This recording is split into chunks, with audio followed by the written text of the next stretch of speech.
നെല്ല് സംഭരണത്തിൽ സർക്കാർ അനാസ്ഥയ്ക്കെതിരെ കോട്ടയത്ത് സപ്ലൈകോ ഓഫീസിന് മുന്നിൽ കേരള കോൺഗ്രസിന്റെ സമരം.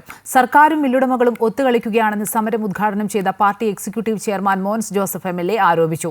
തുടർന്ന് കിളിർത്ത നെല്ല് പാടി ഓഫീസറുടെ മേശപ്പുറത്ത് വെച്ച് പ്രവർത്തകർ പ്രതിഷേധിച്ചു. കോട്ടയം ജില്ലയിൽ പല സ്ഥലങ്ങളിലും കൊയ്ത്ത് കഴിഞ്ഞ് 2 ആഴ്ചയായി നെല്ല് വരമ്പത്ത് കിടക്കുമ്പോഴും സർക്കാരും സപ്ലൈകോയും തിരിഞ്ഞു നോക്കുന്നില്ലെന്ന് ആരോപിച്ചായിരുന്നു കേരള കോൺഗ്രസിന്റെ സമരം. മില്ലുകൾ അമിതമായ കിഴിവ് ആവശ്യപ്പെടുന്നതാണ് സംഭരണത്തിന് തടസ്സം.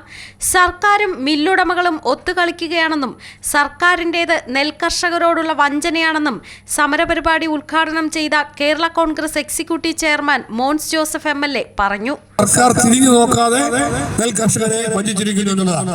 സംസ്ഥാന ഗവൺമെന്റ് നെല്ല് സംഭരണം നടത്തുമെന്ന് പറഞ്ഞത് വാക്കുപാലിക്കാത്ത നെൽകർഷകരെ വഞ്ചിച്ച കർഷക നിലപാടിൽ പ്രതിഷേധിച്ചുകൊണ്ടാണ് കേരള കോൺഗ്രസ് പാർട്ടി അടിയന്തരമായി ഇത് വീണ്ടും ഈ സമരത്തിലേക്ക് വന്നത്. സർക്കാർ നേരിട്ട് നെല്ല് സംഭരിക്കണമെന്നും ബജറ്റിൽ ഇതിനായി തുക വിലയിരുത്തണമെന്നും അദ്ദേഹം ആവശ്യപ്പെട്ടു. സംഭരണം വൈകിയതിനെ തുടർന്ന് കിളിർത്ത നെല്ല് പാഡി ഓഫീസറുടെ മേശപ്പുറത്ത് വെച്ച് പ്രവർത്തകർ പ്രതിഷേധിച്ചു. ജില്ലയിലെ നെല്ല് സംഭരണത്തിന്റെ തൽസ്ഥിതി റിപ്പോർട്ട് അടിയന്തരമായി സർക്കാരിന് നൽകാൻ നടപടി സ്വീകരിക്കണമെന്ന് മോൻസ് ജോസഫ് MLA പാഡി ഓഫീസറോട് ആവശ്യപ്പെട്ടു. Party secretary general advocate Joy Abraham, നേതാക്കളായ പ്രിൻസ് ലൂക്കോസ്, VJ ലാലി തുടങ്ങിയവർ സമരപരിപാടികൾക്ക് നേതൃത്വം നൽകി.